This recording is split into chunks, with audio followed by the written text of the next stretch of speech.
Hello, CKill12201 here, and I am here to announce my first Let's Play that I'm going to be doing. I am going to be doing a Nuzlocke challenge from the Pokemon MMO game. It is based off the Fire Red GBA ROM, and I am going to have some interesting rules for myself when I'm going to do this. If you've ever played Pokemon MMO, or if you've watched my last video when I was doing test commentary on it, you'd know that there are players online everywhere. And so I am going to incorporate a Nuzlocke challenge along with this. For anyone who doesn't know what a Nuzlocke challenge is, I'm going to explain it here in a minute, and I will be posting the rules. In this Nuzlocke challenge, pretty much in a Nuzlocke challenge, you can only catch one Pokemon on each route. Only one. Some people may not count the very first encounter, like when they don't have Pokeballs, but on this run, I am going to count the very first encounter I do, even going up to the next town. What I will not count is if it becomes cheap against me, because it'll be hard to, well, it won't be hard to re-record, but I'd rather not have to re-record. The fight against Gary at the very beginning, if he somehow knocks out my Pokemon, I am not going to count it dead just yet. I'm going to keep that Pokemon, and if it faints after that, it's counted as dead.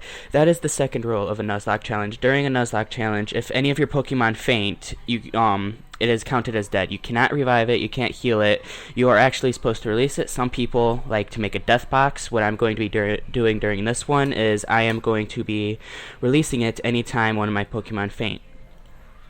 That's rule number 2 so far from what I'm doing. And then, since this is an online version, I'm adding a few more rules for myself and anyone who else wants to be interactive in this thing.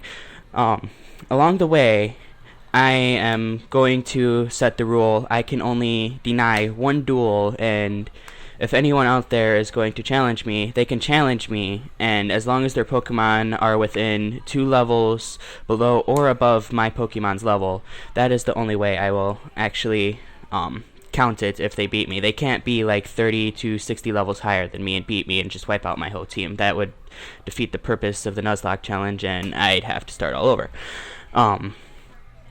But what I'm going to do is every day I go and start to make the video, I'm going to tweet out. I will put my Twitter in the description below, and as I do this, I'll tweet out when I am playing, and if you guys don't know where I was last, I will put the route I was on, and if you guys track me down, I only have the right to decline 1 duel, so only 1, and no matter what condition my Pokemon are in, or what's happened last, I will have no choice but to accept unless I've already denied if I haven't denied one person yet. So pretty much you guys can make it your mission to try and work your way around my team and try and destroy my Pokemon and end my Nuzlocke challenge and make me restart, or you can try and help me, or whatever you want. But these are going to be the few rules I'm going to stick to. I don't really have to make a sideboard because it automatically shows my party on the side. You guys can tell me what you think of this challenge. You can join along. If you guys are gonna fight me, then go right ahead. Just make sure if you're 2 levels below or 2 levels higher than any number of my Pokemon, it has to be pretty much rounded out. You can't just have one Pokemon around my level. It has to be all your Pokemon. If it's higher than 2 or 3 levels, I'm not going to count it as a challenge, because that really isn't fair, and then it's defeating the purpose of my challenge. So with these rules, pretty much you can come and challenge me every single day if you want. If you've already challenged me once, I'm going to set the rule of a time limit to where you can only challenge me once every 20 minutes if I'm doing a really long part, or once per day. Other than that, I hope any of you thinking of joining or trying to become my rival or duel me, it's up to you. And I hope you guys enjoy the Let's Play that I'm going to be doing. Thank you, and subscribe if you want, and that's about it. See ya.